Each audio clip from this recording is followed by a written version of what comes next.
hello लोगोफोर खुलुमबाय नोंथांमोनखौ गिबियावनो बयखौबो चेनेलाव बरना लाग्रोनाय जाबाय नोंथांमोननि थाखाय दिनै मोनसे गोनांथार भिडिअ लाबोनाय जादों आसा खालामदों नोंथांमोना बे भिडिअखौ बयबो जोबजासिम नायलांग्रोनानै लोगोफोर आं नोंथांमोननिसिम बे भिडिअनि गेजेरजों स्कलारशिपफोरनि बागै माखासे गोनांथार आपडेट खोन्थाहरनो सानदों मानो होनोबा जोंहा नैबे NSP नि स्कलारशिपनि फैसाखौ जोंहा सोजेनबायनोसै जेरै जोंहा नैबे SC OBC बेफोर जोंहा स्कलारशिपनि फैसाखौ जोंहा सोबाय दा बेनिखायनो नैबे ST स्कलारशिपनि फैसाखौ नोंथांमोना माब्ला मोननो हागोन जायखौ नोंथांमोना गोबांनो नेनानै दङ दा बेखौ आङो बे भिडिअनि गेजेरजों खोन्थाहरनो सानदों दा बेनिखायनो गासिबो नोंथांमोना बे भिडिअखौ जोबजासिम नायलांबानो जाबाय दा बेनिफ्राय आंनि नोंथांमोननिसिम मोनसे खावलायनोबो थाग्रोबाय गिबियावनो गासिबो नोंथांमोना चेनेलखौ साबस्क्राइब खालामना लाग्रोलायनानै जाहाथे नोंथांमोना बेबादिनो भिडिअखौ नैबे चेनेलनि गेजेरजों मोनबाय थानो हायो जोबोद इन्टारेस्टिं जाबाय होननानै बेखौ बुंनो नांगोन नैबे NSP नि OBC आनो जा SC स्कलारशिपआनो जा ST स्कलारशिपआनो जा दा बिनि स्कलारशिपनि फैसा सोनायाव जोबोद इन्टारेस्टिं जाबाय होननानै बेखौ बुंनो नांगोन मानो होनोबा नैबे SC OBC बे स्कलारशिपनि नामाव दायो फरायसाफोरनो बेसेबां फैसा सोना हरदों सोरबा बुंदों 250 दाख्लै फैसाखौ मोननो हाबायनो जायफोर बिथांमोना SC स्कलारशिपनि थाखाय एप्लाइ खालामनायमोन दा बिनिफ्राय सोरबा बुंदों 1018 थाखा सोरबा मोनदोंनो सोरबा 1000 मोनदोंनो बायदि बायदि बिथांमोना माने फैसा मोननो हाबाय स्कलारशिपनि जोबोद मिनिथावना जाबाय होननानै बेखौ बुंनो नांगोन आरो नैबे SC आनो जा OBC आनो जा दा ST निखौथ' आरो बाद दोनबावदो जोंनि नैबे ST स्कलारशिपनि खोथाखौथ' बाद दोनबावदो SC OBC नाबो थिग बेबादिनो जाबाय 250 जुदि स्कलारशिपनि जै फैसा मोनोबा मा जानांगौ जाखो बेलाय 1000 बेबादिल' फैसा मोनोबा स्कलारशिपनि जै बेलाय मा जाखो बेलाय एप्लाइनि मुङावनो बिनिफ्राय बांसिनसो खरसा नोंथांमोना थांदों खोमा दा जेखियानो जाया मानो नैबे OBC बिनिफ्राय SC स्कलारशिपनि जोंहा फैसाखौ सोबाय आसामनि दै नैबे आं बेलेग स्टेटनिखौ बुङाखै जोंनि आसामनि नैबे OBC जोंहा स्कलारशिप थायो बेनिफ्राय SC नाबो जोंहा आसामनि जोंहा स्कलारशिप थायो दा बेनिखायनो बे स्कलारशिपनि फैसाखौ जोंहा दायो सोनानै होबाय आं मिथिना मोननायाव थांनाय मार्चनि 19 तारिखनिफ्रायनो बिथांमोना मोनदों बायदि सोरबा सिगाङावबो मोनदों खोमा नाथायबा मार्चनि 19 तारिख बेफोरबायदियाव माने मोनदों होननानै आं मिथिना मोननो हाबाय आरो दा जेखियानो जाया मानो नैबे SC स्कलारशिपनिया जोंनि नैबे ST स्कलारशिपनिफ्राय एप्लाइ खालामनायाबो जोंहा सिगां जाखायो आरो फैसा मोननायाबो बिथांमोना सिगां मोननाय दा बेनिखायनो SC स्कलारशिपनि जायफोर बिथांमोना एप्लाइ खालामनायमोन दा बिथांमोना फैसाखौथ' मोननो हाबाय नालाय दा बेनिखायनो दायो सोरनि स्कलारशिपनि फैसाखौ सोगोन नैबे ST स्कलारशिपनि फैसाखौ दायो सोनानै होगोन दा बेनिफ्राय ST स्कलारशिपनिया सोरबादिया मोननो हागोन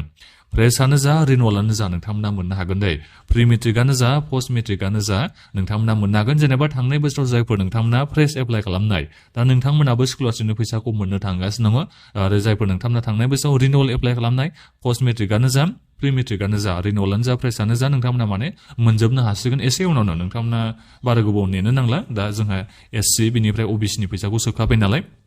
नोंथांमोननिया फाइनाल भेरिफाइ गासिबनाबो जाजोब्बाय जानो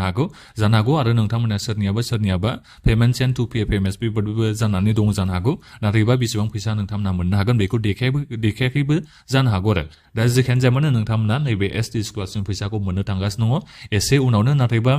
बेसो सिन्था गोनां बाथ्राया बेसो आरो जेनेबा नोंथांमोना बेसेबां स्कलारशिपनि फैसाखौ मोननो हागोन OBC SC स्कलारशिपनि फैसा मोनगिरि बिथांमोनानो खोन्थाबाय जेनेबा सोरबा 250 मोनबाय सोरबा 1018 थाखा सोरबा बेबादिनो मोनला जोब्बाय आरो जाथामला स्कलारशिपनि फैसाखौ दा बिनिखायनो माने सोरनाबाथ' डाबल हाबदों जाहैबाय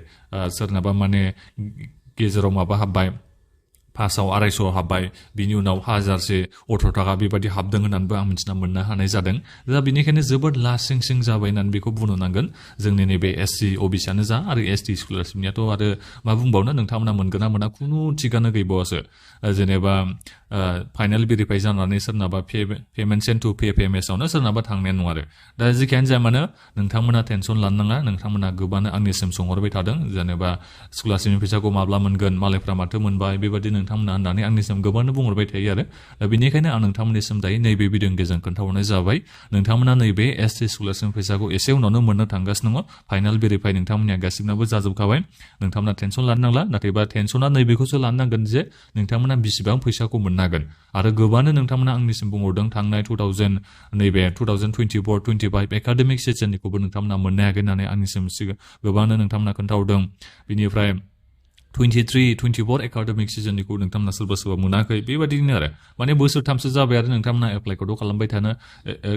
खालामबायानो थायो नाथाय बा स्कलारशिप फैसाखौ नोंथांमोना मोनाखै बेबादि होननानै आंनिसिम गोबांनो बुंहरो दा बेनिखायनो बे बारावबो नोंथांमोना मोनगोन ना मोना बेखौ 100% सियरलि आं बेखौ बुंहरनो हानाय नङा जेनेबा सोरबा मोनगोन सोरबा मोननाय नङा बेबादि जागोन आरो बिनिफ्राय मोनबाबो बेसे बुरजा मोननो हागोन 250 मोनगोन ना 1000 मोनगोन ना 100 थाखा मोनगोन दा बेखौ बुंनो हाबावल'सो माने पेमेन्ट सेन्ड टु PFMS जानाय लोगो लोगो नोंथांमोननिसिम एसे उनावनो बेंक एकाउन्टआव फैसाखौ सोना हरो नोंनि बे स्टेटासाव नोङो NSP नि अफिसियेल वेबसाइटआव फैनानै नोंथाङा नायनो हायो नालाय नोङो बेसेबां स्कलारशिप फैसाखौ मोननो थांगासिनो दं बेखौ दा बेहाय जेबो देखाया एने बेबादि देखायजोबो आरो दा बिनिखायनो बेसेबां नोंथाङा स्कलारशिपनि जे फैसाखौ मोननो हागोन दा बियो नोंनि भाग्यआवसो गोलैसिगोन होननानै बेखौ बुंनो नांसिगोन दा जिखायानो जा मानो नोंथांमोना एसे उनावनो नैबे ST स्कलारशिपनि पस्ट मेट्रिकआनो जा प्रि मेट्रिकआनो जा फ्रेसानो जा रिनुवेलानो जा नोंथांमोना स्कलारशिप फैसाखौ मोननो थांगासिनो दङ नैबे SC OBC बिथांमोननियाबो फ्रेसानो जा रिनुवेलानो जा जायफोर बिथांमोना थांनाय बोसोराव एप्लाइ खालामनाय दा बिथांमोना फैसाखौ मोनगासिनो दङ थांनाय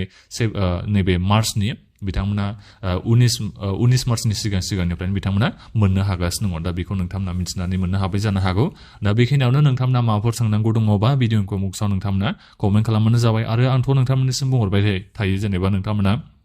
स्कलारशिपनि थाखायथ' एप्लाइ खालामो गासिबो नोंथांमोना ससियेल मिडियाखौबो इउज खालामो दा बेनिखायनो बेफोर स्कलारशिपफोरनि